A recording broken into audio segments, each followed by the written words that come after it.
नमस्कार बच्चों। आज मैं कराने जा रहा हूँ 18 जनवरी 2025 का जो जेएनबी का पेपर हुआ था उसका रीजनिंग पार्ट सॉल्व कराने जा रहा हूँ। देखो इसमें जैसे कि पहले भी बताया गया है, इसमें 10 यूनिट होती है और 10 यूनिट के 4-4 क्वेश्चन आते हैं, तो 40 क्वेश्चन का पेपर होता है इसमें। तो सबसे पहले जो क्वेश्चन दिए हुए हैं 4, वो कैसे दिए हुए हैं हम इसकी डायरेक्शन को पढ़ लेते हैं, निर्देश को पढ़ लेते हैं। प्रश्न संख्या 1 से 4 में प्रत्येक प्रश्न में 4 चित्र ए बी सी और डी दर्शाए गए हैं। इन 4 चित्रों में 3 चित्र किसी विधि से एक समान है, जबकि एक चित्र अन्य से भिन्न है। अन्य से भिन्न चित्र का चयन करें। तो वो 4 चित्र जो हैं उनमें से 3 जो है किसी न किसी विधि से समान होंगे। जैसे आप पहले फिगर में देखेंगे तो यहाँ पे जो क्रॉस का साइन है और यहाँ पे जो डॉट है, क्रॉस और डॉट, ये क्या एकांतर क्रम में एक के बाद एक है, बट यहाँ पे दोनों क्रॉस एक साइड है, दोनों डॉट एक साइड है। सेम यहाँ पर और सेम यहाँ पर। इसका मतलब ये हुआ कि ये जो है डिफरेंट है, बाकी 3 सेम दिए हुए। सेम तरीके से नेक्स्ट क्वेश्चन पे चलते हैं। यहाँ पर देखो एक आकृति दी है जो कि बंद आकृति है, ये भी एक बंद आकृति दी है, और डी ऑप्शन में भी एक बंद आकृति दी हुई है। यहाँ पर 2 बंद आकृति दी हुई है, एक और सेकंड वन, इसलिए ये डिफरेंट यहाँ पर होगा। नेक्स्ट क्वेश्चन पे चलते हैं, क्वेश्चन नंबर 3। यहाँ पर बच्चों देखो बी ऑप्शन में एरो के नीचे एक बेस है, यहाँ पे भी बेस है और यहाँ पर भी बेस दिया हुआ है, बट यहाँ पे कोई भी बेस नहीं दिया हुआ है। इसका मतलब ये ऑप्शन बिल्कुल ठीक है। नेक्स्ट क्वेश्चन पे चलते हैं।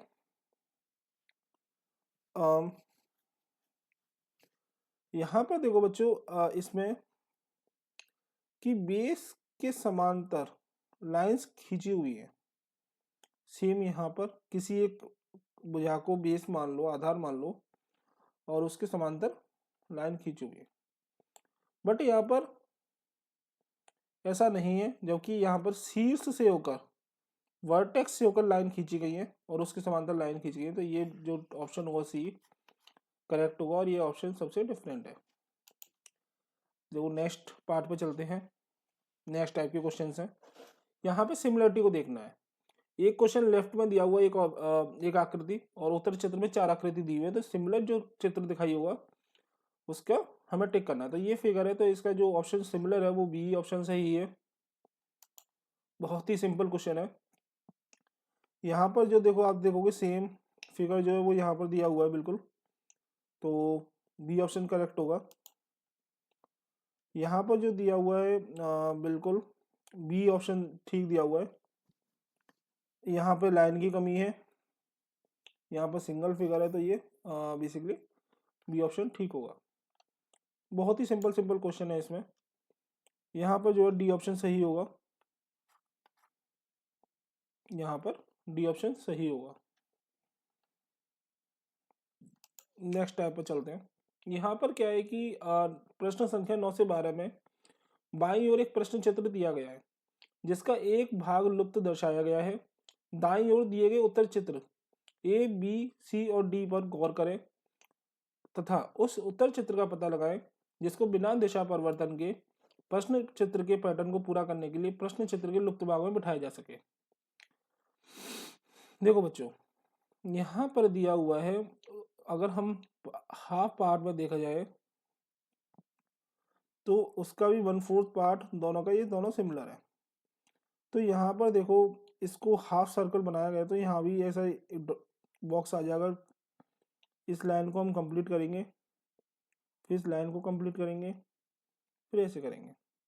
तो यहाँ पर देखा जाए तो डी ऑप्शन बिल्कुल करेक्ट होगा। सेम यहाँ पर देखिए बच्चों, इसको स्क्वायर को कंप्लीट करेंगे और ये स्क्वायर दिए हुए हैं 3, इसको भी कंप्लीट करेंगे और ये लाइन हमारे पैटर्न में आ रही है, तो ये भी होगा।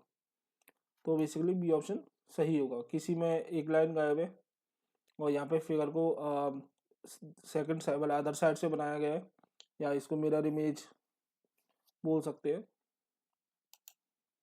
नेक्स्ट क्वेश्चन पे चलते हैं बच्चों। तो ये लाइन ड्रॉ हो जाएगी, इसका ये सर्कुलर पार्ट आ जाएगा, ये डॉट आ जाएंगे और ये दो लाइन आ जाएंगी। तो यहाँ पर डी ऑप्शन करेक्ट हो जाएगा। यहाँ पर देखो बच्चों, ये जो पार्ट है यहाँ पर राइट साइड और लेफ्ट साइड का पार्ट दोनों सिमिलर है। तो यहाँ पर क्या होगा, ये वाला पार्ट जो है इधर नीचे की तरफ आएगा। कैसे आएगा, ये लाइन ड्रॉ कर ली हमने, ये लाइन ड्रॉ कर ली और ये पार्ट ऐसे आ जाएगा और इस तरीके से ये बन जाएगा। तो यहाँ पर जो है मैं देख पा रहा हूँ डी ऑप्शन बिल्कुल करेक्ट होगा यहाँ पर। नेक्स्ट क्वेश्चन पर चलते हैं। प्रश्न संख्या 13 से 16 में बाई और 3 प्रश्न चित्र दर्शाए गए हैं। चौथे चित्र के लिए एक स्थान छोड़ा गया है। प्रश्न चित्र श्रेणी क्रम में दिए गए हैं। श्रेणी क्रम को पूरा करने के लिए दाईं ओर उपलब्ध उत्तर चित्रों में से एक चित्र का चयन करें। तो देखो बच्चों, यहाँ पर श्रेणी क्रम में दिया हुआ है, जैसे कि हमने एक प्लेस आगे बढ़ा दिया है। अगर सेकंड फिगर यहाँ से यहाँ तक जाते हैं तो हमने थोड़ा सा घड़ी की दिशा में रोटेट कर दिया है एक प्लेस को। सेम यहाँ से यहाँ तक जाते हैं तो माइनस इधर आ गया है। जब यहाँ से यहाँ जाएंगे तो माइनस नीचे की तरफ आ जाएगा। यहाँ पर माइनस आएगा तो माइनस जो आएगा वो आपके सी ऑप्शन में दिया हुआ है, जो कि करेक्ट ऑप्शन होगा, बाकी सब में नहीं है। तो सिंपल है, अगर आपने ऑप्शन को कट कर लिया तो सही ऑप्शन आपको आसानी से मिल जाएगा। तो देखो बच्चों, यहाँ पर भी देखो, यहाँ पे घड़ी के विपरीत दिशा में हम चल रहे हैं। देखिए यहाँ पर ये आ गया और एक एक प्लेस घड़ी के विपरीत दिशा में आगे एक्सटेंड हो गया। तो आप देखोगे जब यहाँ से यहाँ तक चल रहे हैं तो भी सेम प्रोसेस हुआ हमारा। जब यहाँ से यहाँ तक चलेंगे तो नीचे जो आएगा इक्वल आएगा। तो नीचे इक्वल जो दिया हुआ सबसे नीचे इस ऑप्शन में दिया हुआ है, तो डी ऑप्शन ही करेक्ट होगा। नेक्स्ट क्वेश्चन पे चलते हैं। यहाँ पर देखेंगे बच्चों 1 2 3 4 और 5 लाइन्स हैं, 4 लाइन्स हैं, 3 लाइन्स हैं। तो अब मुझे 2 लाइन वाला फिगर चाहिए, जो कि बी ऑप्शन करेक्ट। यहाँ पर क्या है, 5 4 3 और 2 लाइन, एक एक लाइन डिक्रीज हो रही है। अब नेक्स्ट क्वेश्चन पे चलते हैं। देखो बच्चों, इसमें जो दिया है कि एक तो मिडिल में से एक लाइन की गई है। अगर नेक्स्ट फिगर पे हम जाते हैं और घड़ी के विपरीत दिशा में 90 डिग्री घुमा दिया है। जब यहाँ से जाएंगे तो ये पार्ट ऊपर आ जाएगा और एक लाइन कम हो जाएगी। जब इससे यहाँ पर जाएंगे तो ये बनेगा ऐसे करके, इसके तरीके से। तो सी ऑप्शन बिल्कुल करेक्ट होगा। नेक्स्ट टाइप पर चलते हैं, भाग नंबर 5। प्रश्न संख्या 17 से 20 में प्रत्येक प्रश्न में दो प्रश्न चित्रों के 2 सेट दिए गए हैं। दूसरे सेट में एक प्रश्न चिन्ह है। प्रथम सेट के 2 प्रश्न चित्रों में एक निश्चित संबंध है। बिल्कुल इसी तरीके का संबंध दूसरे सेट के तीसरे और चौथे प्रश्न चित्र में भी होना आवश्यक है। तो जो रिलेशन इन दोनों में है वही रिलेशन फाइंड करके हमें क्वेश्चन मार्क का जवाब देना है। तो सिंपल है, इसमें क्या है, जो पार्ट ब्लैक है यहाँ पर वो पार्ट वाइट है, जो वाइट यहाँ पर है, जो यहाँ पर ब्लैक दिया हुआ है। ठीक है, तो सेम यहाँ पर करना हमें। तो यहाँ पर ब्लैक है तो ये वाइट वाला आएगा, उसके नीचे ब्लैक, वाइट, ब्लैक, वाइट और ब्लैक, ब्लैक और वाइट। सी ऑप्शन बिल्कुल करेक्ट होगा। जहाँ पर वाइट है उसको ब्लैक कर देना है और ब्लैक को वाइट कर देना, आपको ऑप्शन सही मिल जाएगा। यहाँ पर करना क्या है, इसको हमें घड़ी के विपरीत दिशा में घुमाना है 90 डिग्री, और एक एरो कम कर देना है और जो डार्क डॉट है उसको हॉलो कर देना है। तो घड़ी के विपरीत दिशा में 90 डिग्री घुमाने पर ऐसे एरो आ जाएगा, इस तरीके से आ जाएगा। ठीक है, तो आपका बी ऑप्शन करेक्ट हो जाएगा। नेक्स्ट क्वेश्चन पे चलते हैं। यहाँ पर 3 फिगर दिए हुए हैं, तो थर्ड, सेकंड और 1, और हमने इसमें यहाँ पे एक के अंदर एक ले लिया है, 3, 2, 1, थर्ड के अंदर सेकंड, सेकंड के अंदर 1। सेम यहाँ पर आएगा, सर्कुलर आएगा, सर्कल आएगा, उसके अंदर ट्रेंगल आएगा, उसके अंदर स्क्वायर आएगा, तो जो कि बी ऑप्शन में दिया हुआ है। बहुत ही सिंपल सिंपल क्वेश्चन है, अगर आसानी से आपने आप आसानी से लगा सकते हो। यहाँ पर क्या हुआ है कि घड़ी के विपरीत दिशा में 90 डिग्री घुमाया हुआ है, तो ये पार्ट जो है, ये लाइन जो है इस तरफ आ जाएगी ऊपर की तरफ, ये पार्ट इस तरफ आ जाएगा, तो सी ऑप्शन में आपको दिया हुआ है, तो करेक्ट ऑप्शन सही है, करेक्ट ऑप्शन सी है। हाँ, नेक्स्ट पार्ट पर चलते हैं। क्वेश्चन नंबर 21, प्रश्न संख्या 21 से 24 में प्रश्न चित्र के रूप में ज्यामितीय चित्र के एक भाग को बाईं ओर दर्शाया गया है तथा दाईं ओर दूसरे भाग को 4 उत्तर चित्रों के रूप में ए, बी, सी और डी से दर्शाया गया है।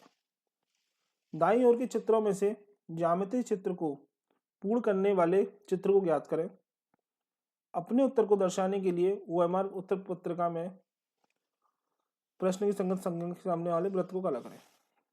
ठीक है बच्चों, तो यहाँ पर करना क्या है, जो ज्यामितीय फिगर दिया हो, सपोज करो ज्यामितीय फिगर क्या होते हैं आपके, ट्रायंगल होता है, त्रिभुज, स्क्वायर, रेक्टेंगल, पेंटागन, ये आपके ज्यामितीय फिगर होते हैं। हेक्सागन होता है, षटभुज, पंचभुज, चतुर्भुज, ठीक है, या इस तरीके से बनते हैं। तो यहाँ पर देखो ये शेप दिए, तो वो किसकी है, या तो ये सर्कल, सॉरी स्क्वायर की है, रेक्टेंगल की बनेगी। तो इसको कंप्लीट करने के लिए अगर मेरे पास इस तरीके से दिया हुआ है, इस तरीके से, तो इसको कंप्लीट करने के लिए अगर मैं बोलता हूँ तो इस तरीके से आएगा। इसके अंदर, उसके ऊपर में अगर ये वाला पार्ट रख दूँ एक, तो मेरा काम हो जाएगा, जो कि डी ऑप्शन में दिया हुआ है। तो जो पार्ट रह गया है वो उसके ऊपर देखना है। सेम यहाँ पर ऐसे करके एक पार्ट आ जाएगा, जो कि सी ऑप्शन में दिया हुआ है।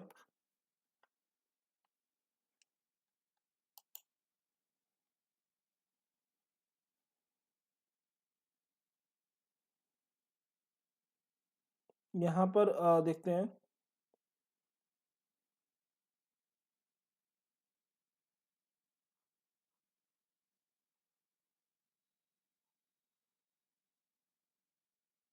तो यहाँ पर जो दिया हुआ है बच्चों, बिल्कुल फिगर जो सामने आ रहा है इस तरीके से बनेगा।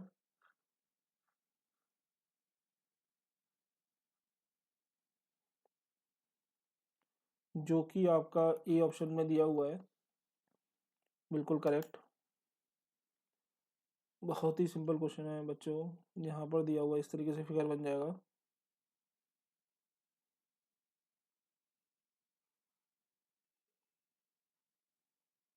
तो जो कि आपका सी ऑप्शन में दिया हुआ है, क्योंकि यहाँ पर ट्रायंगल बनना था, तो यहाँ पे लाइन सिंपल सी खींच सकते हो आप। नेक्स्ट पार्ट पर चलते हैं।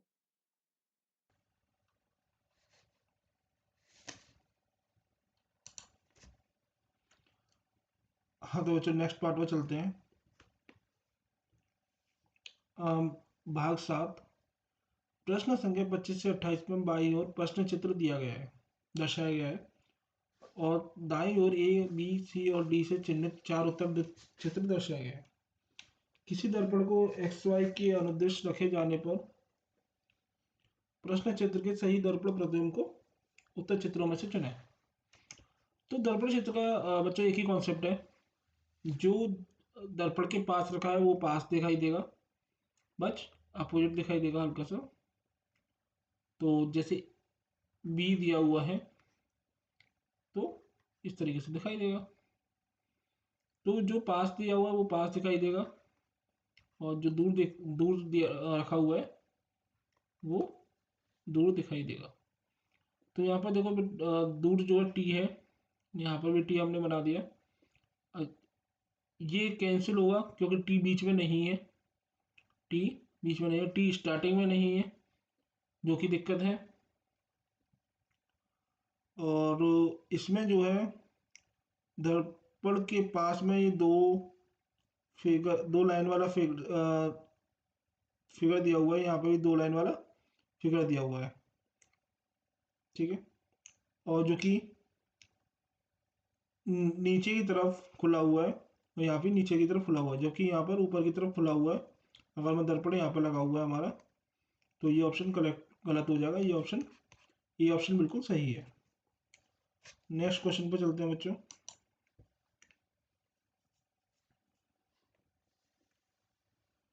यहाँ पर बच्चों जो ऑप्शन करेक्ट है वो ऑप्शन है बिल्कुल सी आपका।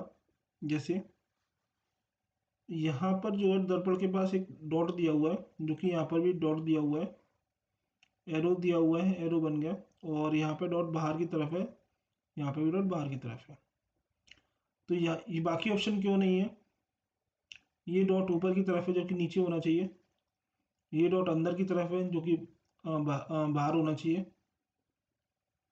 और यहाँ पर जो है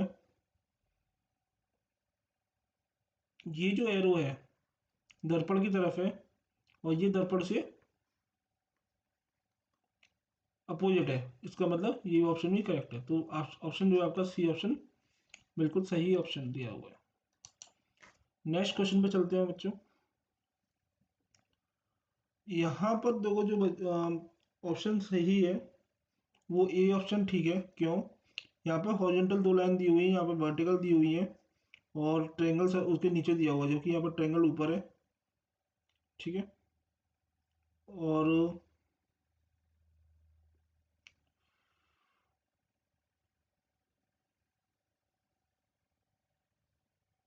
नहीं, ए ऑप्शन नहीं होगा इसमें, डी ऑप्शन करेक्ट होगा। क्यों होगा? क्योंकि यहाँ पर जो बेस है ट्रेंगल का वो नीचे की तरफ दिया हुआ है, और यहाँ पर ऊपर की तरफ दिया हुआ है, जो कि गलत है। आपका डी ऑप्शन बिल्कुल करेक्ट होगा।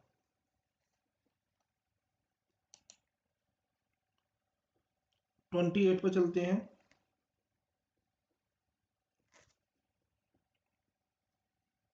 इसका जो सही ऑप्शन होगा वो बच्चों सी होगा। क्यों होगा? क्योंकि यहाँ पर ये जो पार्ट है वो दर्पण से दूर की तरफ है, यहाँ भी दर्पण से दूर है, जो कि ये दर्पण के पास है।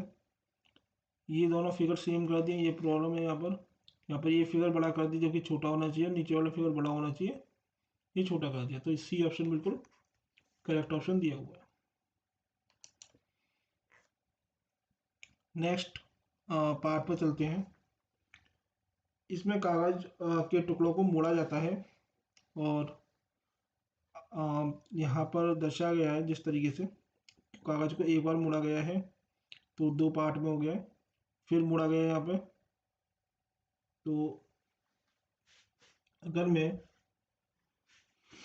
और इस तरीके से शो हो रहा है, अगर मैं इसको ओपन करता हूँ तो मुझे जो दिखाई देगा इसमें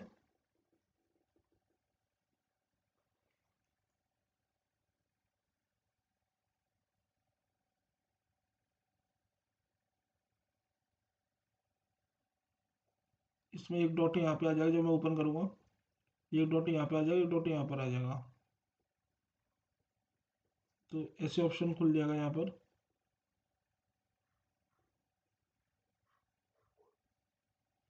ये डॉट दिया हुआ है, ये डॉट दिया हुआ है, ये डॉट दिया हुआ है, ये डॉट दिया हुआ है, ये डॉट दिया हुआ है, ये डॉट दिया हुआ है, ये यहाँ पर आ जाएगा। जब इसको मैं इस तरीके ओपन करूँगा तो एक dot, second dot, third dot, dot, dot और डॉट आ जाएगा। तो जो कि आपका बी ऑप्शन में दिया हुआ है। बहुत ही सावधानी से करना पड़ेगा, प्रैक्टिकल कर सकते हो आप कागज पर। यहाँ पर देखो बच्चों, वन टाइम मुड़ा गया है तो ये फिगर आ गया है, और सेकंड टाइम मुड़ा गया तो इस तरफ आ गया है फिगर। जब मैं इसको ओपन करूँगा तो ये जो हाफ सर्कल पार्ट बना हुआ वो इस तरफ भी आ जाएगा। फिर इसको मैं ओपन करूँगा दोनों पार्ट को इस तरीके से, एक सर्कुलर पार्ट ये है और एक सर्कुलर पार्ट ये। जब मैं ऊपर करूँगा तो ये दोनों पार्ट एक तरफ इस तरफ आ जाएगा और एक इस तरफ आ जाएगा, जो कि सी ऑप्शन में दिया हुआ है।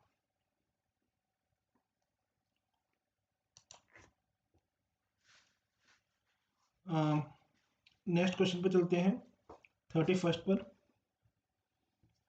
यहाँ पर जो है इसको हाफ मोड़ दिया गया है, फिर इसको 1/4 की तरफ मोड़ दिया गया है। तो जब मैं इसको ओपन करूँगा इस तरीके से, जो कि दिखाई देगा मेरे को इस तरीके से,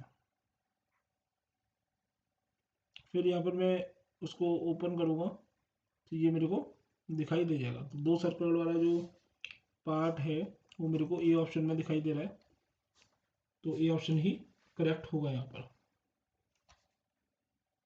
नेक्स्ट क्वेश्चन 32। यहाँ पर भी हाफ मोड़ा गया है, फिर 1/4 मोड़ा गया है। जब मैं इसको ओपन करूँगा तो एक सर्कल पार्ट यहाँ पे आ जाएगा, इसको ओपन करूँगा तो ये सर्कल पार्ट यहाँ पे आ जाएगा, जो कि बिल्कुल साफ साफ दिया हुआ, डी ऑप्शन में सही ऑप्शन दिया हुआ है। नेक्स्ट पार्ट पे चलते हैं। प्रश्न संख्या 33 से 36 में बाईं ओर एक प्रश्न चित्र दर्शाया गया है तथा दाईं ओर ए बी सी और डी से चिन्हित 4 उत्तर चित्र दर्शाए गए हैं। उत्तर चित्रों में से उस चित्र का चयन करें जिसे प्रश्न चित्र में उपलब्ध कटआउट टुकड़ों से बनाया जा सकता हो। अपने उत्तर को इसको छोड़ दीजिए। जैसे यहाँ पर देखिए,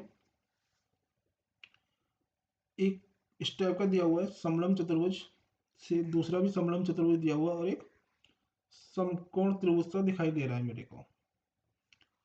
तो ये ऑप्शन करेक्ट हो जाएगा क्योंकि यहाँ पर दो ट्रायंगल दिया हुआ, 3 ट्रायंगल दिए हुए हैं। ये ऑप्शन भी करेक्ट हो जाएगा क्योंकि यहाँ पर 2 ट्रायंगल दिए हैं और एक रेक्टेंगल दिया हुआ है। ये ऑप्शन भी करेक्ट गलत हो जाएगा क्योंकि यहाँ पर तीनों ट्रायंगल दिए हैं। तो आसानी से जो ऑप्शन गलत हो गए, तो एक ऑप्शन बचा जो कि सही होगा, कन्फर्म है। और इसको वेरीफाई भी कर सकते हो, एक ट्रायंगल दिया हुआ है और दो आपको लगभग समलंब चतुर्भुज भी दिए हुए हैं। यहाँ पर देखते हैं बच्चों, 4 आकृति दी हुई है, तो यहाँ पर 3 आकृति दी है, ये कैंसिल हो जाता है हमारा। यहाँ पर 1 2 3 4 5 आकृति दी है, ये भी कैंसिल हो जाता है। फिर एक ये रेक्टेंगल दिया हुआ है इस टाइप का फिगर, जो कि यहाँ पर नहीं दिखाई दे रहा मेरे को, ये भी कैंसिल हो जाता है यहाँ पर। सी ऑप्शन बचा हुआ है जो कि रेक्टेंगल है, फिर ट्रायंगल, और ये दोनों को मिला दिया गया। तो सी ऑप्शन बिल्कुल करेक्ट ऑप्शन है। क्वेश्चन नंबर 35 पे चलते हैं। यहाँ पर क्या दिया हुआ है, एक रेक्टेंगल दिया हुआ है और 2 पार्ट इस तरीके से दिए हुए हैं। तो ये ऑप्शन गलत हो जाता है क्योंकि यहाँ पर रेक्टेंगल नहीं है। ये ऑप्शन भी गलत हो जाता है क्योंकि यहाँ पर रेक्टेंगल नहीं है। यहाँ पर रेक्टेंगल दिया हुआ है तो ये भी सही हो सकता है, और यहाँ पर रेक्टेंगल दिया है ये भी सही हो सकता है। बट लेकिन ये जो पार्ट दिए हुए हैं ये इसमें नहीं दिए हुए हैं, क्योंकि इसमें एक और स्क्वायर दिया गया है जो कि हमारे क्वेश्चन फिगर में नहीं दिया गया है। ये पार्ट यहाँ पर दिए गए हैं जो कि आसानी से दिखाई दे रहे हैं मेरे को।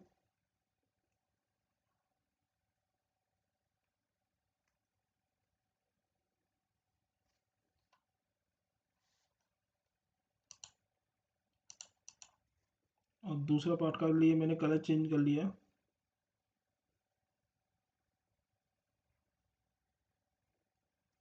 ठीक है, तो बी ऑप्शन बिल्कुल करेक्ट हो जाएगा। नेक्स्ट क्वेश्चन में चलते हैं। यहाँ पर आपका एक चतुर्भुज दिया है, सेकंड भी चतुर्भुज दिया और तीसरा त्रिभुज दिया हुआ है। ठीक है, तो यहाँ पर जो है आपका ए ऑप्शन गलत हो जाएगा क्योंकि यहाँ पे एक ही फिगर दिया हुआ है। बी ऑप्शन भी गलत हो जाएगा क्योंकि यहाँ पे 2 फिगर दिए हुए हैं। तीसरा ऑप्शन सही हो सकता है और फोर्थ ऑप्शन भी सही हो सकता है, लेकिन क्यों नहीं हो सकता, क्योंकि यहाँ पर जो ट्रायंगल दिया हुआ है, यहाँ पर और ये जो दिया हुआ है शेप, ये दोनों, ये शेप डिफरेंट है क्वेश्चन फिगर से, और यहाँ पर ये शेप मैच हो रही है। तो आप डी ऑप्शन हमारा करेक्ट दिया हुआ है इसमें।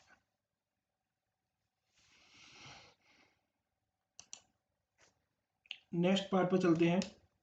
प्रश्न संख्या 37 से 40 में बाईं ओर एक प्रश्न चित्र दिया गया है तथा दाईं ओर ए बी सी और डी दिए गए। सन्निहित आकृतियों वाला एक टॉपिक होता है हमारे जीएनवी में, उसमें से ये क्वेश्चन दिए गए हैं। उस तो उत्तर चित्रों में से उस चित्र को चयन करें जिसमें प्रश्न चित्र छिपा हुआ है। तो बच्चों ध्यान से देखेंगे हम, ये जो दिया हुआ है सी ऑप्शन में दिया हुआ है, कैसे दिया हुआ है वो मैं बता देता हूँ आपको। ये लाइन लाइन और ये आपका फिगर बन गया। तो सी ऑप्शन में बिल्कुल करेक्ट दिया हुआ है। नेक्स्ट चलते हैं। ये बिल्कुल तो साफ साफ दिखाई दे रहा है, जो कि सी ऑप्शन में दिखाई दे रहा है, साफ साफ दिया हुआ है, तो सी ऑप्शन बिल्कुल करेक्ट होगा। नेक्स्ट क्वेश्चन पर चलते हैं। यहाँ पे भी साफ साफ दिखाई दे रहा है कि सी ऑप्शन में करेक्ट ऑप्शन, जैसे कि फिगर आप देख सकते हो, तो सी ऑप्शन बिल्कुल करेक्ट हो जाएगा यहाँ पर। बहुत ही सिंपल क्वेश्चन दिया हुआ है, देखो यहाँ पर साफ साफ दिखाई दे रहा है, देखिए आकृति को घुमाना नहीं है, सामने सीधे सीधे दिया हुआ, ये ऑप्शन बिल्कुल करेक्ट हो जाएगा। तो यहाँ पर मैंने रीजनिंग पार्ट को खत्म किया है यहाँ पर। और कोई भी बच्चों कोई भी सॉल्यूशन नहीं समझ में आए कमेंट बॉक्स में डालिएगा, मैं आपको तुरंत दूसरी वीडियो बना के दूंगा आपको, जिससे क्या है कि आपको एक एक क्वेश्चन, हर क्वेश्चन का सॉल्यूशन मिल जाए और आसानी से समझ में आ जाए। पहला क्वेश्चन है आपके पास, 300 ml की पानी की 17 बोतलों तथा 130 ml की जूस की 30 बोतलों को एक जग में खाली कर दिया गया। तो देखिए यहाँ पर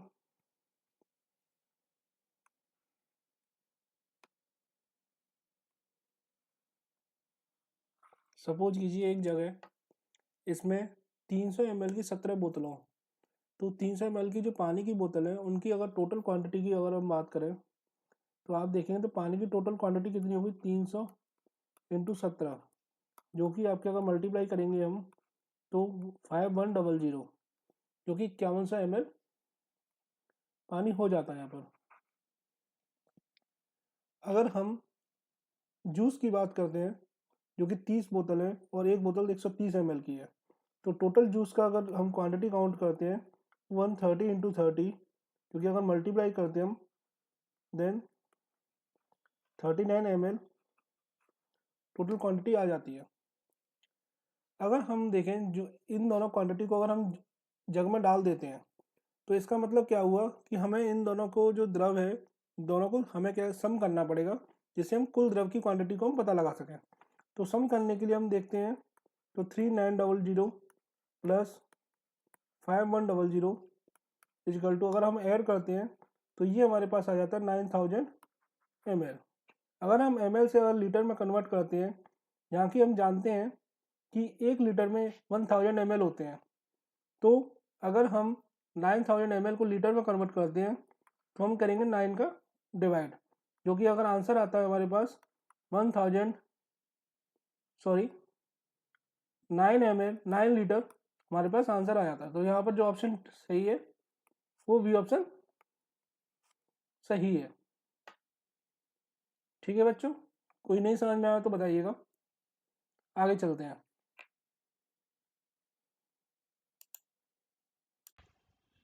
देखो बच्चों, अब सेकंड क्वेश्चन पर आते हैं। सेकंड क्वेश्चन दिया हुआ है 20.0925 का सरलतम भिन्न रूप है। तो ये बहुत ही सिंपल क्वेश्चन है, कैसे करते हैं देखिए। 20, एक मिनट पेन सेलेक्ट कर लेते हैं।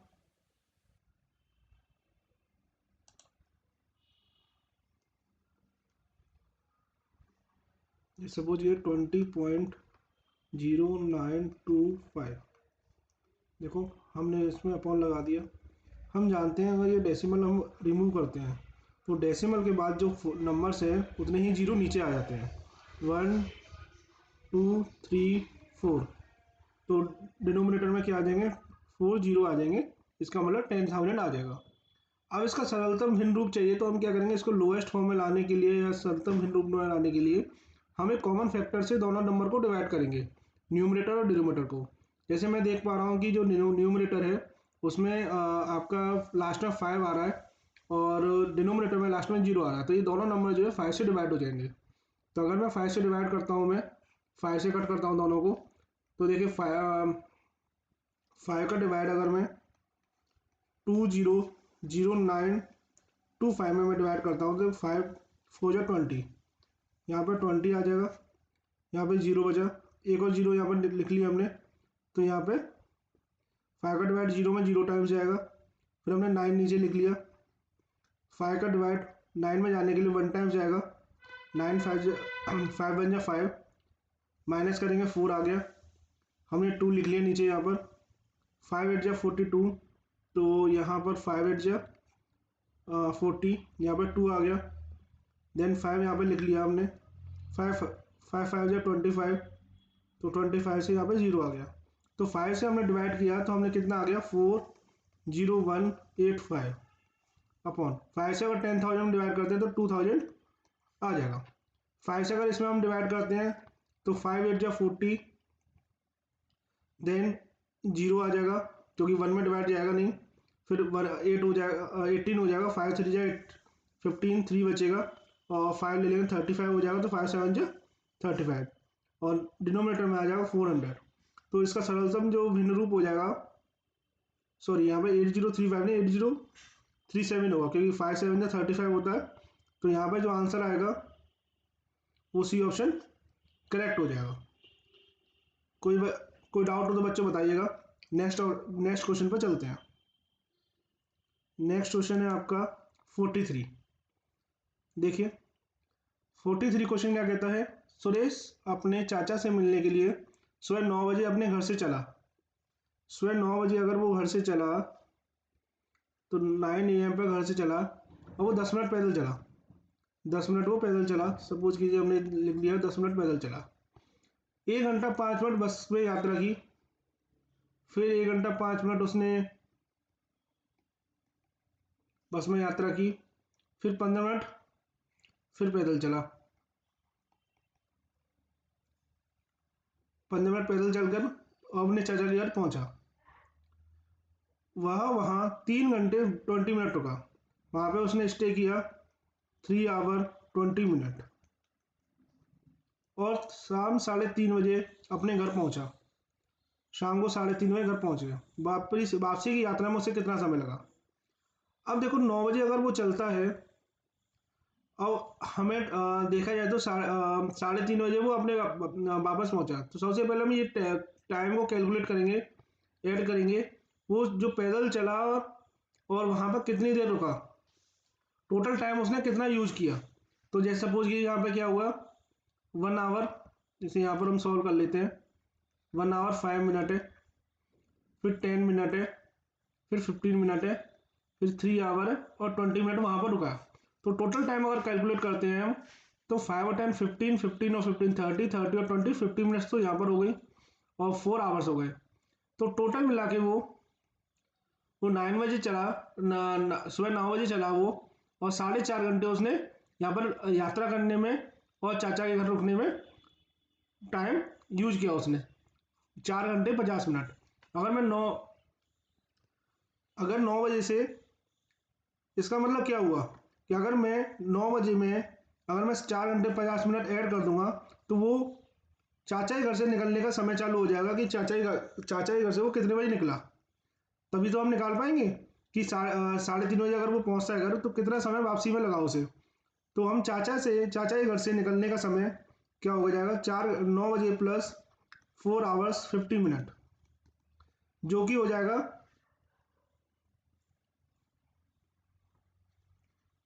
9 और 4 13 हो जाएगा। 13 का मतलब होगा 12 आवर्स का की वजह से 1 PM हो जाएगा। क्योंकि 12 के बाद वो 1 PM आ जाता है, तो 1 आवर 15 मिनट्स। इसका मतलब वो 1:50 पर वो चाचा के घर से चला और 3:30 बजे वो घर पर पहुंच गया। तो इसका मतलब उसे कितना समय लगा? अगर मैं यहाँ से माइनस करता हूँ तो 0 में से 0 माइनस हो गया, यहाँ पे 3 है तो यहाँ से कैरी हो जाएगा, तो कैरी होने पर 60 मिनट्स यहाँ पे कैरी हो जाएंगे, तो यहाँ पे हो जाएंगे 90 मिनट्स, जो कि 90 मिनट्स होने पर क्या हो जाएगा, यहाँ पे 4 आ जाएगा, फिर यहाँ पे 2 रह जाएगा, 2 में से 1 आएगा -1, तो उसको जो वापस लगने में जो लगा 1 आवर 40 मिनट्स का समय लगा, तो 1 आवर 40 मिनट्स, सी ऑप्शन सही हो जाएगा।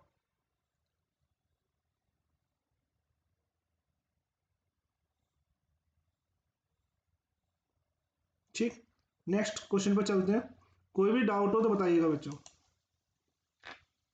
44 क्वेश्चन, सभी अंकों 4, 2, 0 और 7 के प्रयोग से बनने वाली 4 अंकों की सबसे बड़ी संख्या और सबसे छोटी संख्या में अंतर। देखो बेटा, सबसे बड़ी जो संख्या होगी वो सबसे बड़े नंबर से स्टार्ट होगी। तो अगर सबसे बड़ी संख्या की बात करूँ तो मैं 7, 4, 2, 0 होगी। क्यों?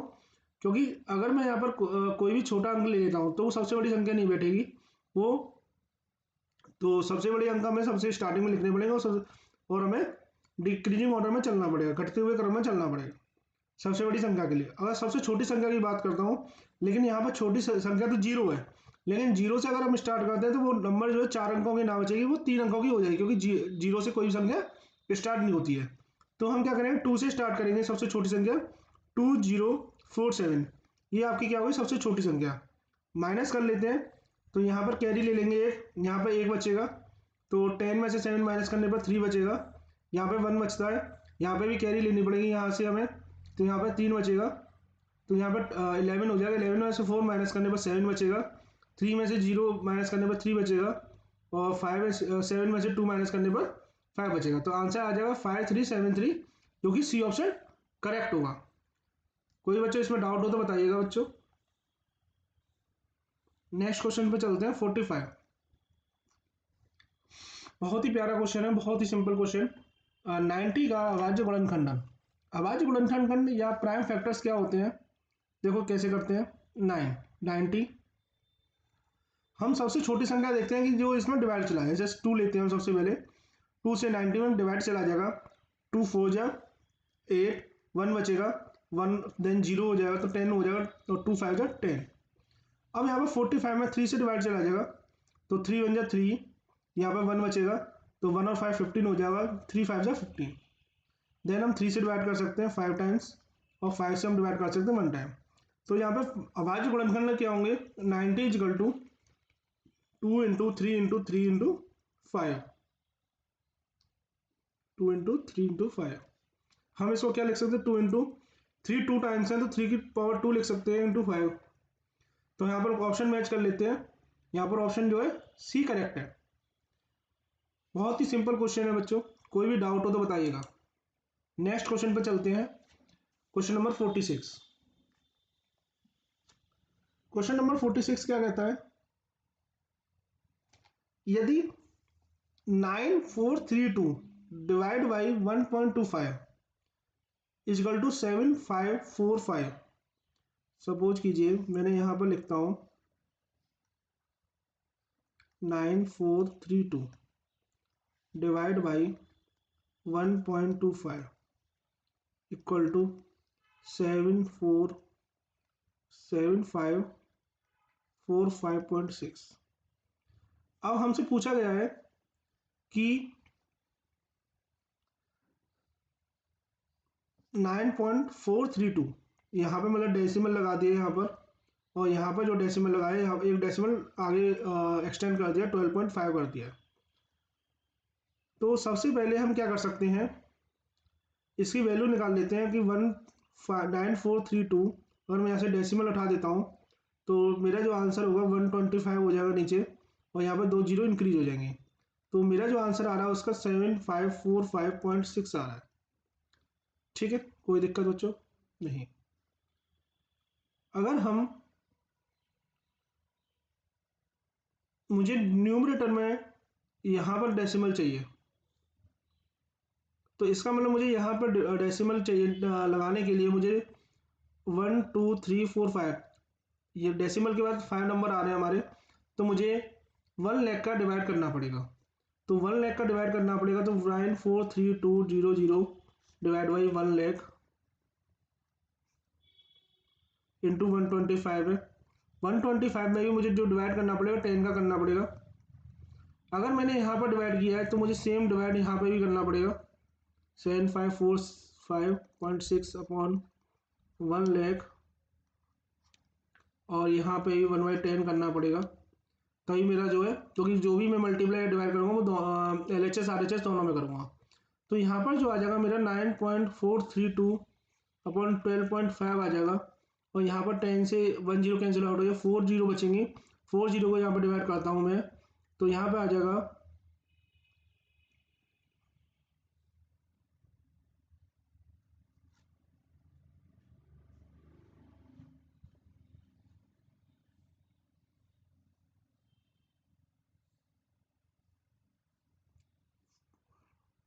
0.7545.6, 0.6 तो नहीं आएगा, पॉइंट हमने डेसिमल हमने स्टार्टिंग में लगा दिया, तो 0.75456 आ जाएगा। तो जो कि आंसर होगा बी। बी यहाँ पर करेक्ट ऑप्शन होगा। इसको एक बार और देख सकते हो, एक बार समझ सकते हो, मैं दोबारा से समझा देता हूँ। इसमें डेसिमल का इसमें जो कॉन्सेप्ट लगा हुआ है, और कोई प्रॉब्लम नहीं है इसमें। इसको और सिंपल वे में भी देख सकते हैं अपन।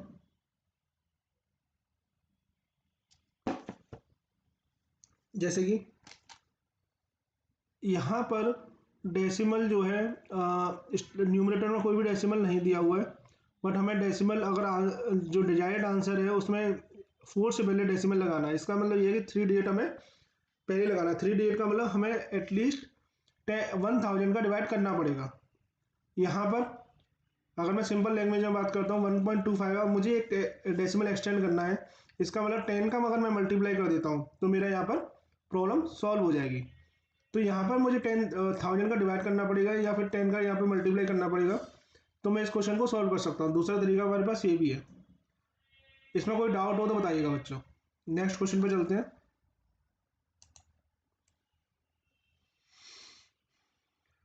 बहुत ही सिंपल क्वेश्चन, यहाँ पे डेसिमल का सम पूछा हुआ है, जैसे 111.1001 दिया हुआ लास्ट नंबर, फिर 11.01 दिया हुआ, डेसिमल के नीचे डेसिमल नंबर बाई नंबर लिखते हैं हम, फिर 0.01 दिया हुआ तो 0.01 लिख लिया हमने, फिर 1.001 दिया हुआ है तो हमने ऐसे लिख लिया, फिर 1.01 दिया हुआ है 1.01 लिख लिया हमने, फिर 1.1 दिया हुआ है। बहुत ही सिंपल क्वेश्चन है। देखो यहाँ पर 4th नंबर पर आ रहा है डेसिमल के बाद, तो इसको तो हम एज इट इज लिख लेंगे। यहाँ पर 3rd नंबर पर 0 आ रहा है, और 3rd नंबर पर यहाँ पे 1 आ रहा है, तो 0 और 1 वहाँ पे 1 हो जाएगा। यहाँ पे 2nd नंबर पर 0 और 1 1 2 0 2 3, तो यहाँ पे 3 हो जाएगा। फिर यहाँ पर 1, यहाँ पर 2 2 हो जाएगा। यहाँ पर डेसिमल 1 2 3 4 5, यहाँ पर 4 5 हो जाएगा। यहाँ पर 1 और 2, 1 और 1 2 हो जाएगा, और लास्ट में 1 बचेगा, तो 125.2311, तो जो कि यहाँ पर सी ऑप्शन करेक्ट हो जाएगा। बहुत ही सिंपल क्वेश्चन है, डेसिमल के नीचे डेसिमल रखना है और वो काउंट करते जाने नंबर्स, आपका आंसर आ जाएगा। 48 नंबर, निम्नलिखित में से वह कौन सी संख्या है जो सदैव प्रत्येक अभाज्य संख्या का एक गुणनखंड होती है। अभाज्य संख्या क्या होती है? सबसे पहले एक अभाज्य संख्या का कॉन्सेप्ट जो जान लेते हैं।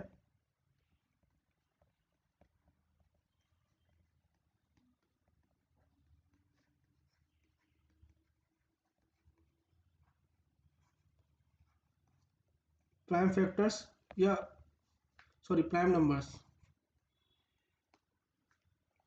मैं यहाँ पर रफ कर देता हूँ।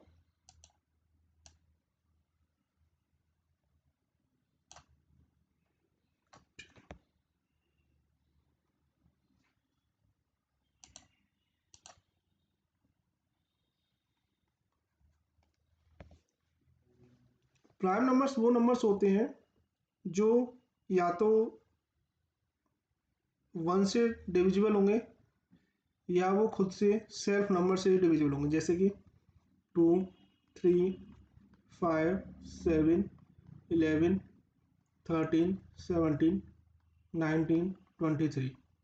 ये और नंबर नहीं है, और नंबर में तो 9 भी आता है, 15 भी आता है, बट वो 9 जो है 3 से डिविजिबल होता है और 15 जो है 3 और 5 दोनों से डिविजिबल होता है, इसी वजह से हमने प्राइम नंबर में काउंट नहीं किया। प्राइम नंबर में वो नंबर होते हैं या तो वो 1 से डिविजिबल होते हैं या वो सेल्फ नंबर खुद से ही नंबर डिविजिबल होते हैं, जैसे कि 2 जो है 1 से डिविजिबल होगा और 2 से डिविजिबल होगा, 3 जो है 1 से डिविजिबल होगा, 3 से होगा।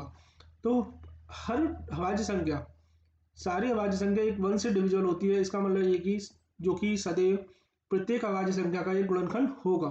तो इसका आंसर जो हमारा 1 आ जाएगा। नेक्स्ट क्वेश्चन पे चलते हैं बच्चों। भाग के एक प्रश्न में यदि भाजक इजकल टू भाजक इजकल टू 51, भागफल इजकल टू 16 और शेषफल 27 है, तो भाज्य क्या है? बहुत ही सिंपल क्वेश्चन है बच्चों। यहाँ पर क्या है कि भाजक, भागफल और शेषफल दिया हुआ है और भाज्य पूछा हुआ है। तो यहाँ पे एक फॉर्मूला होता है जो कि सभी को पढ़ाया गया था क्लास में। तो फॉर्मूला क्या है बता देता हूँ आपको।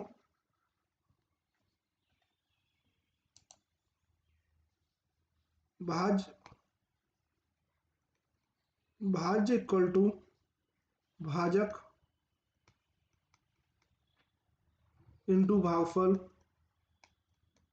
प्लस शेषफल। भाजक इंटू भागफल प्लस शेषफल होता है। तो भाजक क्या है हमारा? भाजक का मतलब जो हम डिवाइड करते हैं, जिससे हम डिवाइड करते हैं वो भाजक होता है हमारा।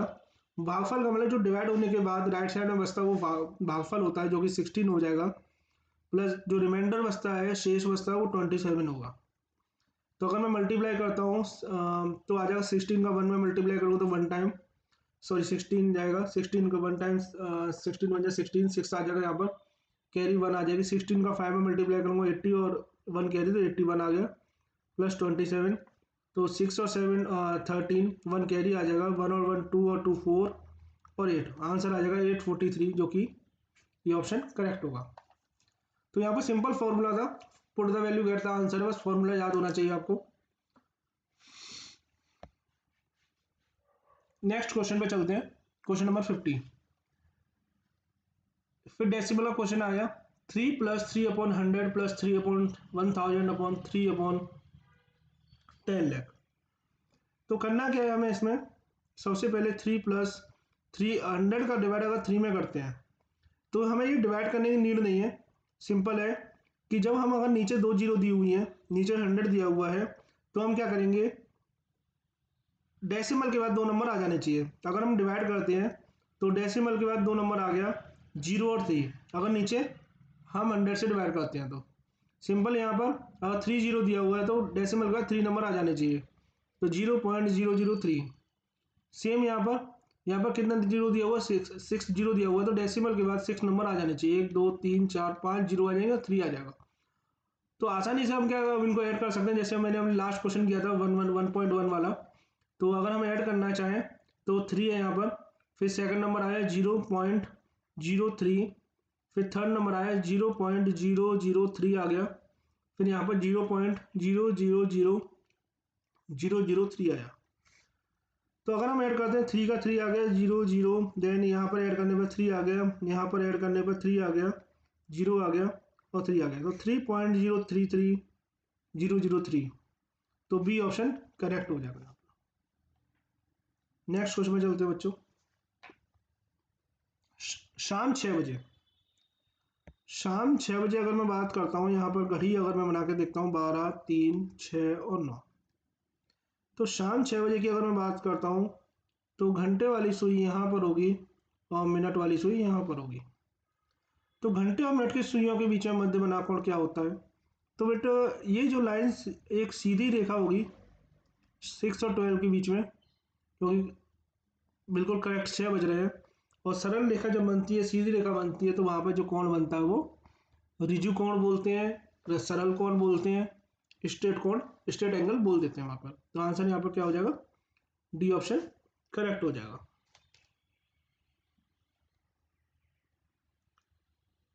नेक्स्ट क्वेश्चन पे चलते हैं बच्चों।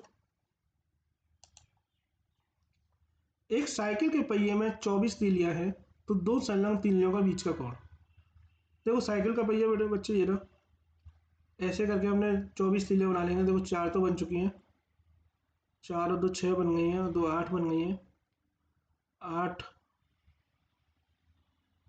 8 पार्ट हो गए हैं, तो ऐसे बन जाएंगे 24।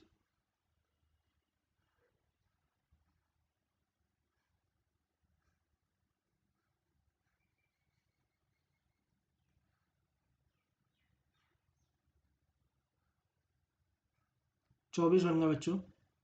अब यहाँ पर हम जानते हैं कि जो एक कंप्लीट एंगल जो होता है, जिसको संपूर्ण कोण बोलते हैं, वो 360 डिग्री का होता है।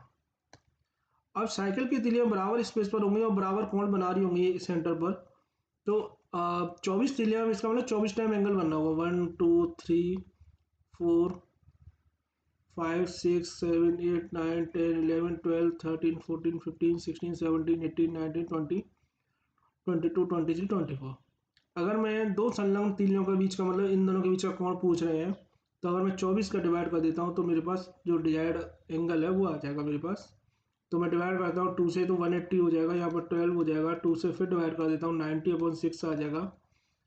और 6 का डिवाइड अगर 90 में करता हूँ तो 15 डिग्री आंसर बहुत ही आसानी से आ जाएगा। सॉरी, बी ऑप्शन करेक्ट हो जाएगा। नेक्स्ट क्वेश्चन पे चलते हैं। ये आ गया मेंसुरेशन का क्वेश्चन, एरिया का क्वेश्चन आ गया। निम्नलिखित आयतों में से किसका क्षेत्रफल सबसे अधिक होगा और कितना। तो सपोज कीजिए पहला ऑप्शन जो है आपका ए दिया हुआ है। तो आयत का क्षेत्रफल होता क्या है, सबसे पहले हम फॉर्मूला देख लेते हैं। आयत का क्षेत्रफल जब सब लोग बच्चे बच्चे जानते हैं, जो कि एल इंटू बी, लंबाई इंटू चौड़ाई, लेंथ इंटू ब्रेड्थ होता है। तो अगर मैं यहाँ पे एरिया की बात करूँ, 10 इंटू 18 जो कि 180 हो जाएगा। यहाँ पर 14 इंटू 14 करूँगा, 196 हो जाएगा। 12 इंटू 16 करूँगा, यहाँ पर 12 इंटू 16 आप करोगे तो 16 टू या 32, 3 कैरी आ जाएगा। 16 वन या 16 और 3 92, तो यहाँ पे 192 आ गया। 17 इंटू 11 करता हूँ मैं, तो 11 7 या 11, सॉरी 77, 7 कैरी आ जाएगा। 11 1 या 11 एंड 7 80, 187। तो यहाँ पर जो एरिया आ जाएगा फोर्थ फिगर का 187 आ जाएगा। तो सबसे ज़्यादा जो एरिया मुझे दिखाई दे रहा है बी ऑप्शन का दिखाई दे रहा है, जो कि 196 है। तो जो बी ऑप्शन पे जो आयत दिया हुआ है, या इसको स्क्वायर बोलेंगे हम, तो उसका जो एरिया है सबसे ज़्यादा है, जो कि 196 दिया हुआ है। नेक्स्ट क्वेश्चन में चलते हैं बच्चों। 54, ये आपका डेटा हैंडलिंग, आंकड़ा प्रबंधन का क्वेश्चन है। PQRS द्वारा हल किए गए प्रश्नों की संख्या को दंड ग्राफ द्वारा दर्शाया गया है। तो P ने 4 क्वेश्चन सॉल्व किए हैं, Q ने 6 क्वेश्चन सॉल्व किए हैं, R ने 8 क्वेश्चन सॉल्व किए हैं, और S ने 10 क्वेश्चन सॉल्व किए हैं। उपर्युक्त दंड ग्राफ से ज्ञात की गई Q और R ने मिलकर कितने प्रश्न P और S से दोनों से मिलकर अधिक हल किए। तो सबसे पहले Q और R के अगर मैं काउंट करूं, तो Q के कितने हमारे 6 हैं और R के हमारे कितने 10 हैं। तो टोटल मिलकर Q और R ने 16 क्वेश्चन सॉल्व किए हैं। और P और S की अगर मैं बात करता हूं, तो P ने जो किए हैं 4 किए हैं, और S ने जो किए हैं आपने 8 किए हैं, तो 12 हो गया। तो Q और R ने मिलकर कितने ज़्यादा किए, 16 में से 12 माइनस करेंगे तो 4 आंसर आ जाएगा, जो कि ये ऑप्शन में दिया हुआ है, और ये ऑप्शन करेक्ट हो जाएगा।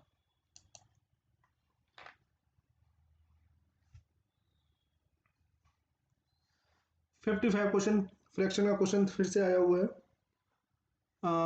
33/40 में से क्या घटाया जाए कि 11/40 प्राप्त हो। तो इसके लिए सपोज कीजिए कि मैंने एक x माइनस कर दिया, तो क्या होगा 33 में से अगर मैंने x माइनस कर दिया, तो मैं क्या मिल गया 11/40 मिल गया। तो अगर मैं x की वैल्यू निकालना चाहूँ, राइट साइड में ट्रांसफर कर सकता हूँ, तो इसको मुझे लेफ्ट साइड में लेना पड़ेगा। तो 33/40 माइनस 11/40 हो जाएगा। यहाँ पे क्या डिनोमिनेटर सेम है, तो लाइक फ्रैक्शन है, तो हम डायरेक्ट माइनस कर सकते हैं। तो 33 माइनस 11/40 जो कि 22/40 हो जाएगा। 2 से मैं कैंसिल करूँगा, तो यहाँ पे 11/20 हो जाएगा। बहुत ही simple question, A option correct हो जाएगा। नेक्स्ट क्वेश्चन पे चलते हैं 56 पर।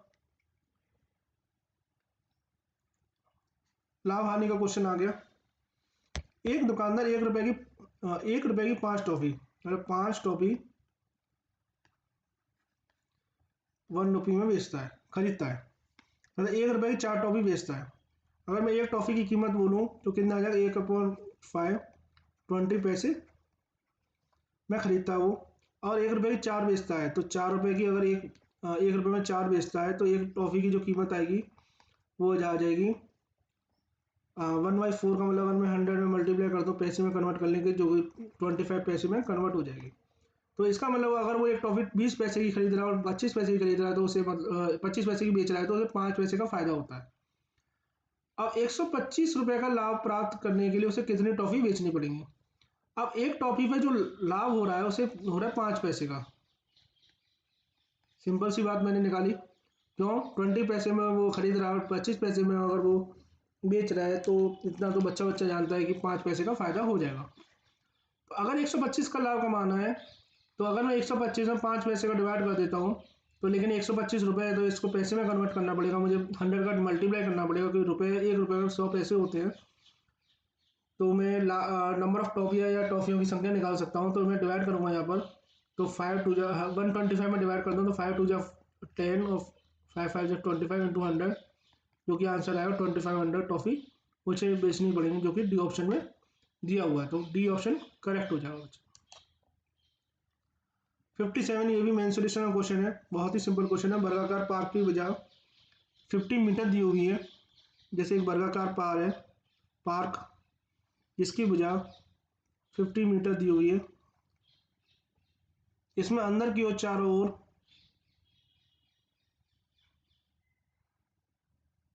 2.5 मीटर चौड़ा पाथ है। इस पथ को समतल कराने पर 10 प्रति वर्ग मीटर की दर से में कितना व्यय होगा।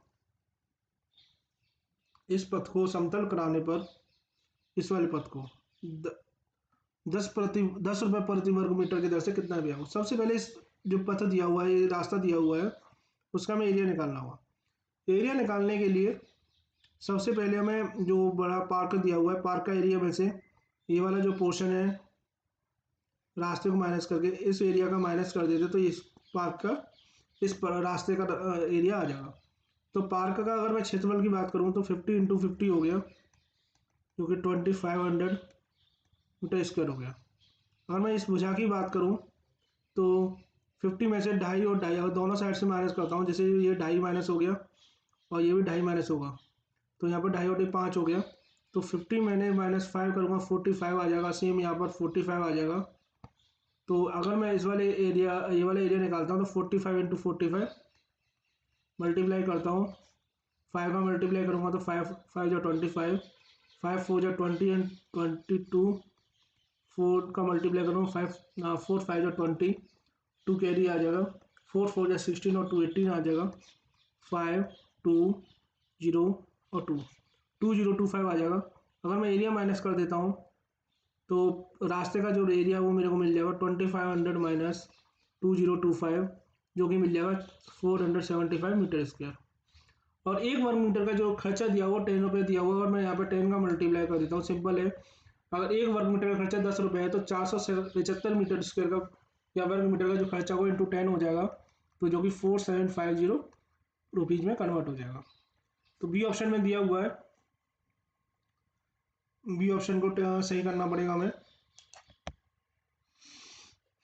कोई बच्चों डाउट हो तो बताइएगा, बहुत ही सिंपल क्वेश्चन चल रहे हैं 6 क्लास में, और कोई भी डाउट हो तो बताइएगा। नेक्स्ट क्वेश्चन पे चलते हैं 58, जो कि लाभ हानि का है। टीना ने एक स्कूटर 55,000 रुपये में खरीदा और 3400 रुपये में उसने मरम्मत में खर्च किए और अपने मित्र को 56,030 रुपये में बेच दिया, तो उसका लाभ या हानि क्या है। तो सब जो बच्चों, अगर उसने 55,000 में खरीदा है तो 55,000 उसका क्रय मूल्य हो गया, उसने खरीदने की वैल्यू हो गई, बट लेकिन उसने क्या किया, मरम्मत में भी कुछ पैसे लगा दिए। तो वो देखा जाए तो उसको स्कूटर कितने का पड़ा। स्कूटर के लिए मुझे दोनों वैल्यू को ऐड करना पड़ेगा, जो कि हो जाएगी आपकी 58,400। तो इसका मतलब जो टीना को ये जो स्कूटर पड़ा 58,400, 58,400 रुपये में पड़ा उसे, फिर उसने अपने मित्र को 56,030 रुपये में बेच दिया। इसका मतलब क्या हुआ, अगर कोई भी चीज़ अगर 10 रुपये की लेते हैं और हम 8 रुपये में बेचते हैं तो हम उसको क्या बोलते हैं, हमें 2 रुपये का घाटा हुआ है, लॉस हुआ है, हानि हुई। तो हमें यहाँ पर भी 58,400 रुपये का हमने स्कूटर खरीद के 56,000 में बेच दिया, हमने 56,030 रुपये में, तो यहाँ पर हमें घाटा हुआ। तो इसका मतलब हानि हुई। हानि कितने रुपए की हुई तो वो हमें माइनस करनी पड़ेगी यहाँ पर।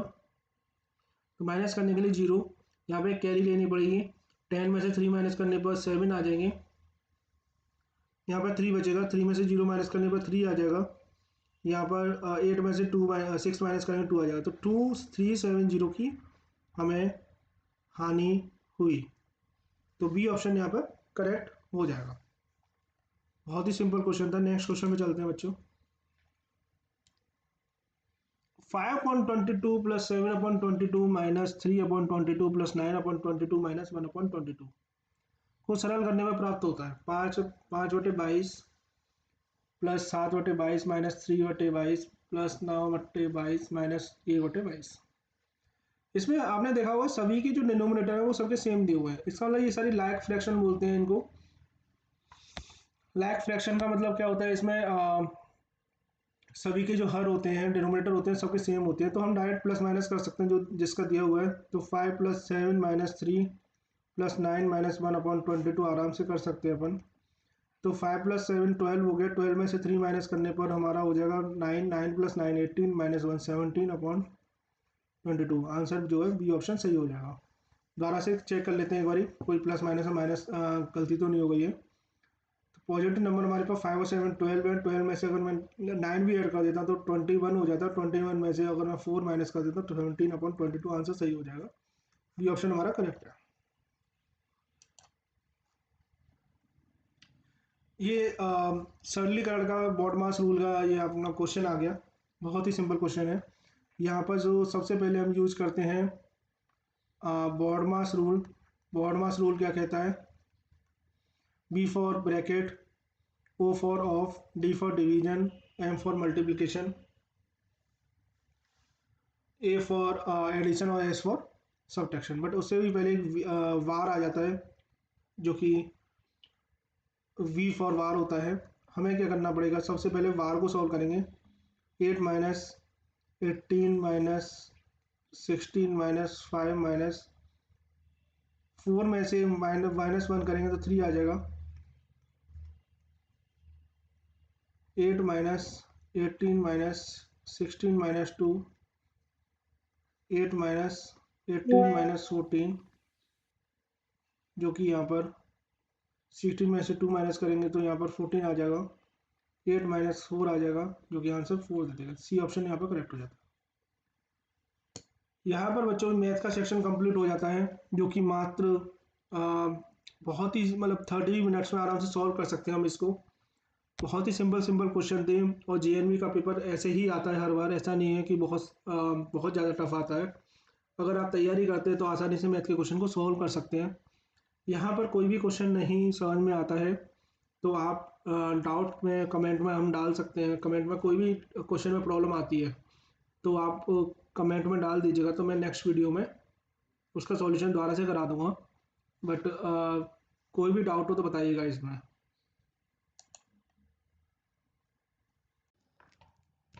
अब बच्चों हिंदी पार्ट पर चलते हैं हमारा, जो कि पैसेज आते हैं, कॉम्बिनेशन आते हैं और बहुत ही सिंपल होते हैं। अगर हमने इसको धीरे धीरे पैसेज को पढ़ते हुए क्वेश्चन को सॉल्व करेंगे हम और आसानी से कर सकते हैं। सबसे पहला क्वेश्चन दिया हुआ या अनुच्छेद किसके बारे में दिया हुआ है, तो उसके लिए हमें क्या दिया है कि इस अनुच्छेद को हमें पढ़ना पड़ेगा थोड़ा सा, कि इस अनुच्छेद में किस की बात की गई है, किस टॉपिक से रिलेटेड बात की गई है। तो थोड़ा सा पढ़ लेते हैं। सभी मकड़ियाँ जाले बुनती हैं, जालों से मकड़ियों को 3 कार्य करने में मदद मिलती है। वे मकड़ियों के अंडे उठाए जाने में, रखने में, खतरे से छिपने में और भोजन पकड़ने में सहायक होते हैं। अधिकांश मकड़ियाँ गहरे मटमैले भूरे या काले रंग की होती है, जबकि मकड़ी के जाले हल्के रंग के सफ़ेद या धुंधले होते हैं। यहाँ तक मुझे समझ में आ रहा है कि ये जो बात की जा रही है मकड़ी के जाले के बारे में बात की जा रही है, कि कैसा होता है, किस तरीके का रंग होता है। तो उसके जाले के महत्व के बारे में बताया गया। तो यहाँ पर जो होगा 61 का ए ऑप्शन करेक्ट हो जाएगा। एक मिनट,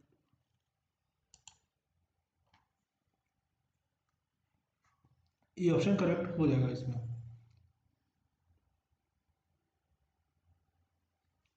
अब नेक्स्ट क्वेश्चन पे चलते हैं। मकड़ियों के जालों के बारे में क्या सही नहीं है? तो इस अनुच्छेद को पूरा पढ़ने पर देखना पड़ेगा हमें कि एक्चुअली जाले जो होते हैं वो हमें देखना पड़ेगा कि किस किस के काम आते हैं। जैसे कि यहाँ पे लिखा हुआ है, जब मकड़ियाँ अपने जाले में छिपती हैं तो उन्हें देख पाना ठीक कठिन होता है। जाले मकड़ियों को भोजन पकड़ने में सहायक होते हैं। मकड़ियों के जाल चिपचिपे रहते हैं। कोई कीड़ा जाले में आया तो चिपक जाता है, वह निकलना चाहता है तो पर निकल नहीं पाता है, वह फंस जाता है। जाले का हिलना अनुभव करके मकड़ी समझ जाती है कीड़ा फंस चुका है। तो इसका मतलब क्या हुआ? अ, वे भोजन पकड़ लेते हैं, शत्रुओं से रक्षा करते हैं। और जालों में इसलिए जाले के अंदर मकड़ियाँ वैसे नहीं रह पाती जैसे रहती है, और अंडे भी पकड़ लेते हैं। तो इसका मतलब वो जल नहीं लूट सकते। तो ये ऑप्शन सही होगा 62। 63 पर चलते हैं। फसा का समानार्थी शब्द है। फसा का समानार्थी शब्द चिपके से होता है। जैसे यहाँ पर लिखा हुआ कोई कीड़ा जाल में आया, इस लाइन में लिखा हुआ है कोई कीड़ा जाल में आया तो चिपक जाता है। चिपकने वाले जाल में आया तो फंस जाएगा ना वो। तो ए ऑप्शन ही इसका करेक्ट, ए ऑप्शन ही इसका करेक्ट ऑप्शन होगा। नेक्स्ट क्वेश्चन पे चलते हैं। मकड़ियाँ कैसे जान लेती हैं कि उनके जाल में कुछ फंस चुका है? अनुभव से। जैसे कि यहाँ पर लिखा हुआ है जाले का हिलना अनुभव करके मकड़ियाँ समझ जाती हैं कि कीड़ा फंस चुका है। तो अनुभव करके ही वो समझ जाती है। अनुच्छेद के अंतिम भाग में प्रयुक्त अस्तित्व शब्द का भाव है। अस्तित्व का मतलब क्या है कि वो क्या नाम है, जिंदा रहना, जीवित रहना। तो सच में जाले मकड़ियों के अस्तित्व के लिए जरूरी है, तो मकड़ियों को जीवित रहने के लिए जरूरी है। तो इसका मतलब ये ऑप्शन ही करेक्ट ऑप्शन होगा। नेक्स्ट अनुच्छेद पर चलते हैं। नेक्स्ट क्वेश्चन है आपका 66।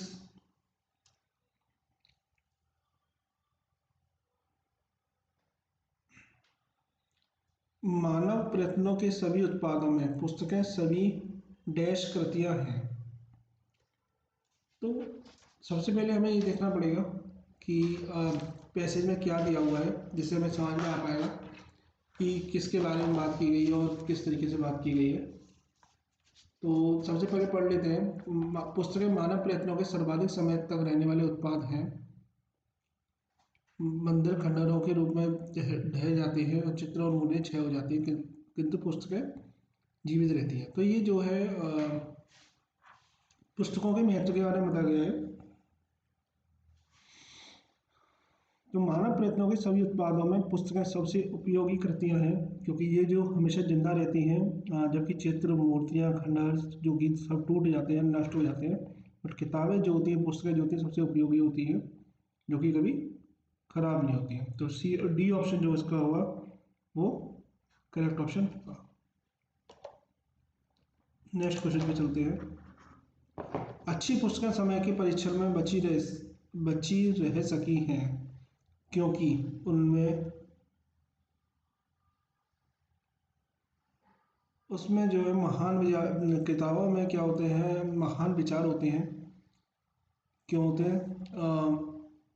किताबें यहाँ पर हम देख लेते हैं। थर्ड लाइन में देखिएगा, पुस्तकें महान विचारों को नष्ट नहीं होने देती हैं और जो भी आज भी उन्हें उतने ही ताज़ा जितने तब थे। इसका मतलब किताबें क्यों बची हुई है? क्योंकि उनमें महान विचार है। नेक्स्ट क्वेश्चन पर चलते हैं। निम्नलिखित में से कौन सा शब्द अनुचित का समानार्थी? समानार्थी का मतलब सेम अर्थ देने वाला। तो अनुचित का मतलब जो कि सही नहीं है, तो डी ऑप्शन सही होगा, अनुपयुक्त। नेक्स्ट क्वेश्चन पे चलते हैं। विश्व अपनी पुस्तकों को सावधानी से संभालता है क्योंकि वे, यहाँ पर देख लेते हैं कि कुछ क्लू दिया हुआ है। अम, ये विचार मुद्रित पृष्ठों के माध्यम से बोलते हैं, समय का केवल इतना प्रभाव होता है कि विचलन की भाषा अनुचित उत्पादों को बाहर कर देता है। साहित्य में कोई भी चीज़, कोई ऐसी चीज़ अधिक जीवित नहीं रहती जो अच्छी ना हो। अच्छी पुस्तकों ने जीवन के अनेक क्षेत्रों में मनुष्य की सदा सहायता की है। इसमें इनमें आश्चर्य नहीं है कि विश्व अपनी पुस्तकों को बड़ी सावधानी से रखता है। तो इसका मतलब क्या हुआ, इसका जो ऑप्शन सही होगा, बी ऑप्शन सही होगा। क्यों होगा? क्योंकि यहाँ पे साफ साफ दिया हुआ है कि अच्छी पुस्तकों ने जीवन के अनेक क्षेत्रों में मनुष्य की सदा सहायता की है। अनेक क्षेत्रों में या विविध क्षेत्रों में, कैसे भी बोल सकते हैं, तो बी ऑप्शन ठीक होगा। सारे क्वेश्चंस के जो ऑप्शंस करेक्ट होंगे वो पैसेज में दिया होगा कहीं ना कहीं आंसर, वो हमें समझना है। क्वेश्चन नंबर 70, अनुच्छेद में ढहना शब्द का प्रयोग डैश के अर्थ में हुआ है। तो ढहना का मतलब क्या, नष्ट हो जाना, तो जो कि बिखर जाने से मतलब होता है। ये ऑप्शन इसका बिल्कुल करेक्ट होगा। नेक्स्ट पैसेज पे चलते हैं। यहाँ पर जो मैं समझ पा रहा हूँ, सुनहरा बाज अधिकतर अपने घने भुने परों और सुनहरे पंखों के कारण सरलता से पहचाना जा सकता है। तो बाज के बारे में बताया गया है। तो पहला क्वेश्चन है, सुनहरा बाज अधिकतर डैश में पाया जाता है। तो यहाँ पर दिया है, आप यहाँ पर देखो, यह शानदार बाज जो है, बाज के बारे में बात की, प्राणी उत्तरी गोलार्ध में खुले क्षेत्रों में अपना घर बनाता है। तो डी ऑप्शन बिल्कुल करेक्ट होगा। नेक्स्ट क्वेश्चन पे चलते हैं। मादा सुनहरे बाज को डैश से पहचाना जा सकता है। तो मादा बाज की अगर बात की गई है, तो यहाँ पर देखेंगे, युवा पक्षियों में मादा नर के समान ही होती हैं किंतु प्राय बड़ी होती हैं। और यहाँ पर जो दिया गया है मादा के बारे में,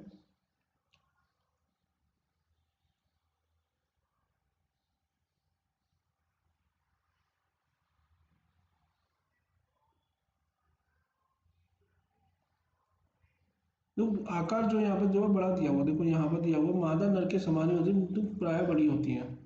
तो बड़े आकार से हम पहचाना जा सकता है इन्हें। तो डी ऑप्शन इसका करेक्ट ऑप्शन होगा। नेक्स्ट क्वेश्चन पे चलते हैं। घोंसला बनाने के लिए इस पक्षी को कैसा स्थान चाहिए?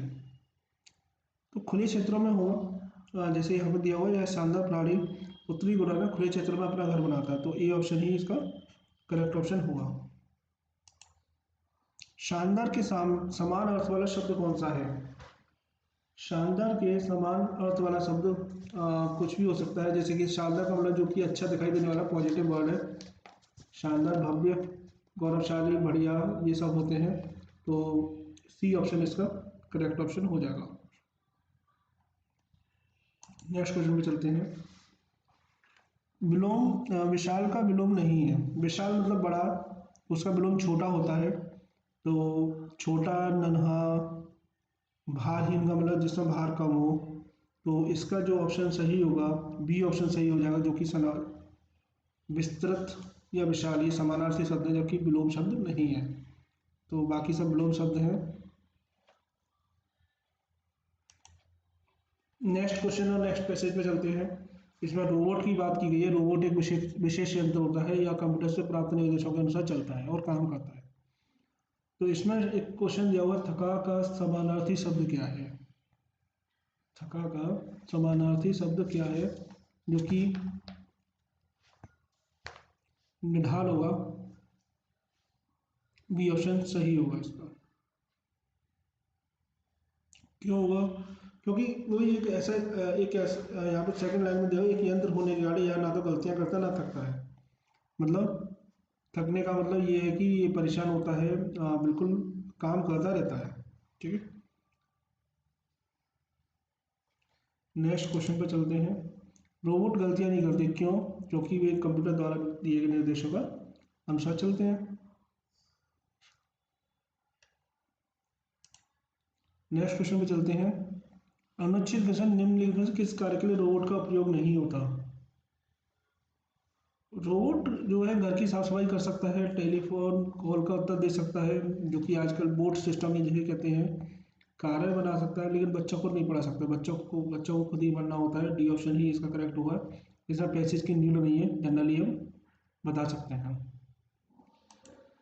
नेक्स्ट क्वेश्चन पे चलते हैं। खतरनाक का विपरीत शब्द क्या है? खतरनाक का विपरीत मतलब जो कि खतरनाक नेगेटिव वर्ड है, पॉजिटिव जो वर्ड होगा खतरनाक से मतलब सुरक्षा करना, सुरक्षित शब्द सही होगा। तो बी ऑप्शन इसके लिए करेक्ट ऑप्शन ठीक है। नेक्स्ट क्वेश्चन पे चलते हैं। रोबोट के बारे में कौन सा कथन सही नहीं है? अधिकांश रोबोट यंत्र जैसे दिखाई देते हैं, सही बात है। रोबोट गलतियां नहीं करते, सही है। रोबोट बहुत उपयोगी, ठीक है।